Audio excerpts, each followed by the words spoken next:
we're going to take them all. All the Right? pumpkins? All of them. That's right. Hey, good evening from the farm. We have our first real frost potentially coming up tonight. A low that may dip all the way down into the upper 20s, and that means it's time to start bringing in the fruits of our labor. Got one for me?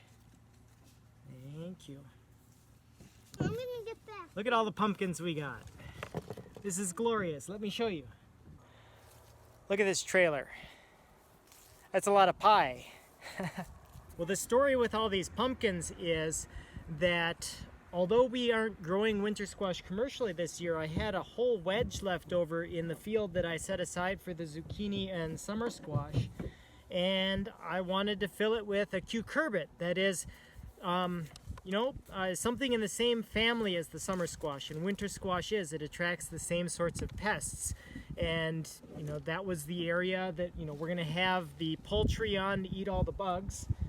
And therefore I had the space. So I thought, well, here's the seed, here's the space. Let's throw in the seed and see how it grows. And, I don't think we can eat this much pumpkin, but there are Christmas presents to give to family, and hey, everybody loves pumpkin, right?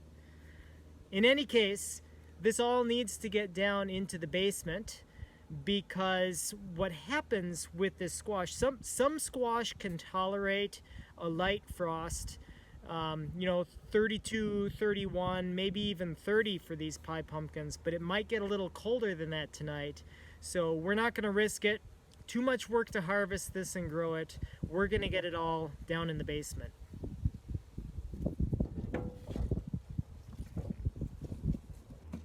All right, get that door. Thank you.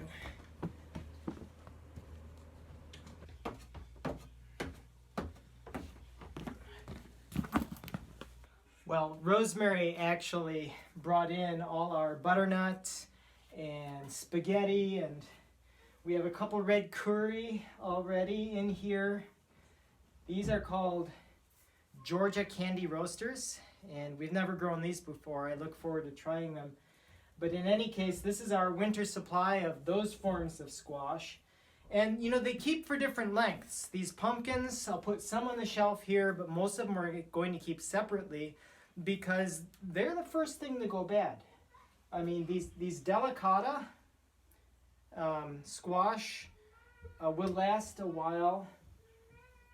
These are acorn squash. They don't keep quite as long, so I want to make sure that I keep these exposed. But these butternut will store if they didn't have bruises on them, if they didn't experience a frost and the damage that comes with that. We've eaten butternut into the next summer, stored down here in our basement. It's a little humid. It's a farm basement, not too humid though. Similarly, these spaghetti squash are another long keeper. There are a couple tips maybe I'll share if you're wondering why your squash doesn't keep that long. So first of all, you have to make sure that it's fully ripe. It needs to be ripe. And then the next thing we do is we clip them. Let me show you these pumpkins. Do you see how it's clipped there? The point of clipping it is that it allows the stem to dry out. Basically, that stem, when you clip it, is a wound. And if you allow it to dry fully in the sun, that sun curing tends to help sort of seal up the goodness inside the hard skin of the fruit, and this is no longer a wound here. That's why, of course, a bruise or anything that damages the structure of the skin likewise will cause your pumpkin or your winter squash not to last as long. But if you do these things, if you sun cure it, if you make sure the stem is fully hard, press your fingernail into it if it's hard, like this one is, then you may have a chance of keeping your squash even in a basement like this a little longer.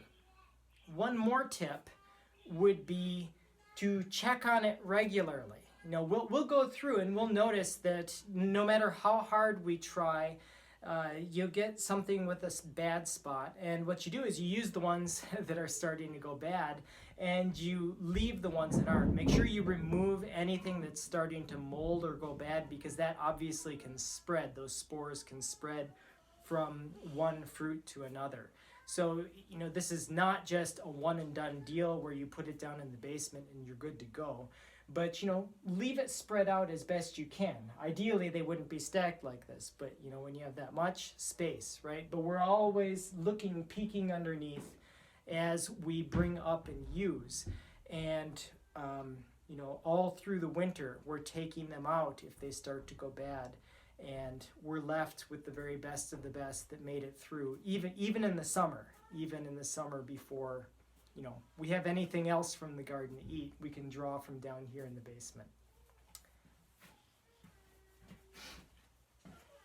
I can reach up there. It's fell too high. It's too high. I have to do this part? Yes. Yeah, for sure. I only do the low part, the only lowest one. Yeah, this one's got a little green on it. I want to keep this one separate. Not fully ripened. We'll put that one on the porch. Go put that one on the porch, actually, so it gets a little sun, okay? Sometimes when they have some green on them, they will ripen, but they need sun. So long as they've started to turn. There's a chance they'll ripen. All right, one crate done, many more to go, right? Watch out, you guys. I need to be able to get through. While I'm passing, let me show you, we do try to preserve other things down here too.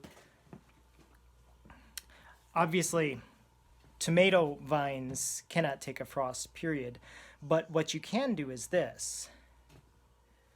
See these nice ripe ones?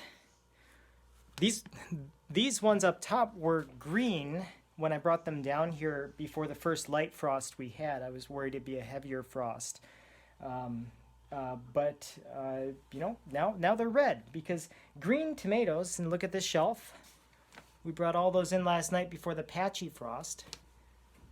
Those green tomatoes will ripen eventually, and we will be enjoying red, ripe tomatoes. Not vine ripened, I guess, but we'll be enjoying tomatoes all the way through to December.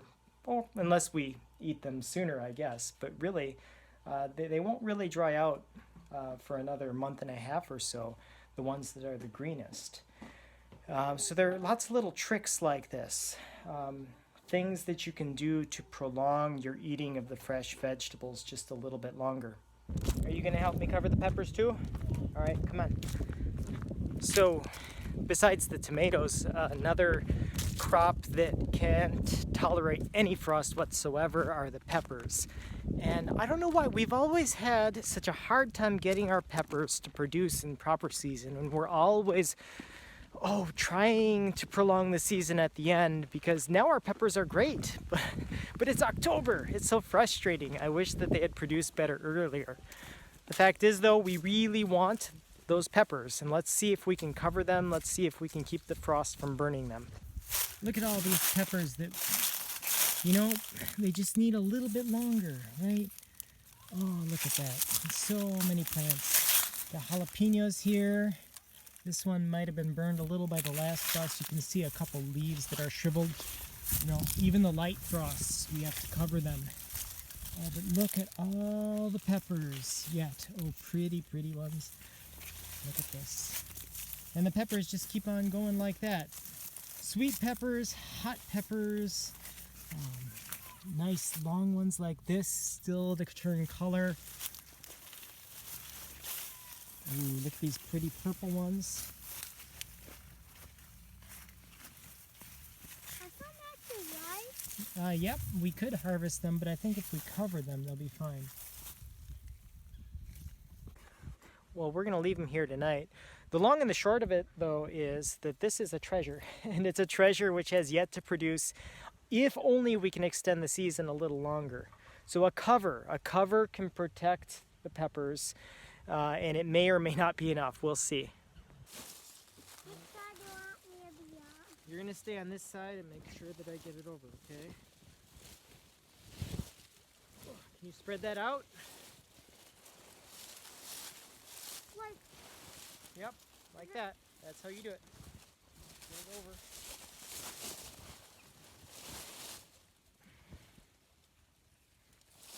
Can you get it over? They're not covering these all poppers. That's okay. We'll get them covered. There we go. Oh, covered you. Well, there are no guarantees in the art of prolonging a growing season, but I do have these peppers covered for Rosemary, who's out dress shopping with a niece this evening, so I needed to get it done for her. And hopefully I did a good enough job, and we can prolong our pepper season just a little bit. Not every crop is as sensitive to the frost as tomatoes and peppers, and to a lesser extent, the winter squash. Some things actually can handle a frost just fine. Let me show you what we have still in the pole barn that'll need to make it in, and sometime in the next couple weeks as the frosts get harder. Obviously the first and biggest thing we still have is garlic.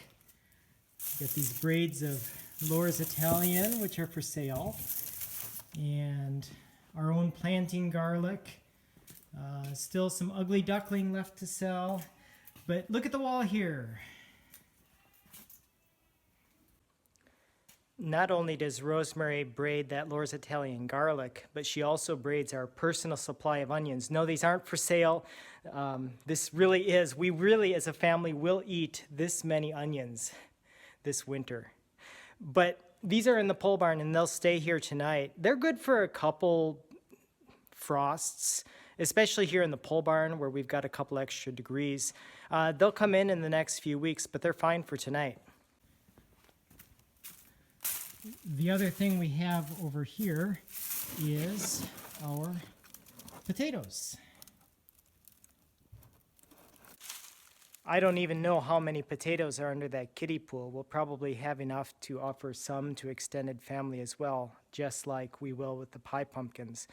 But they're going to stay here, in here where they get a little better air circulation, and like the onions, we'll be bringing them into the basement.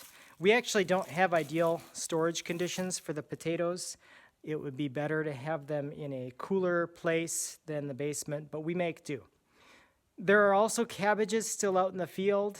The Brussels, the commercial supply of Brussels has yet to be harvested. There are beets in the weeds somewhere out there that we'll harvest, and you're going to see all that in future videos. But tonight is about getting those sensitive crops, which are part of our homestead supply, under shelter, maybe prolong the life of the peppers. I hope you saw a couple tips in here, things that may work for you if you've been trying to figure things out. Share some tips of yours in the comments. Like I said, we're still trying to figure out how to extend our pepper season, maybe make the peppers produce sooner. Hopefully the frost isn't too bad where you are. God bless, have a great night. Subscribe and follow along.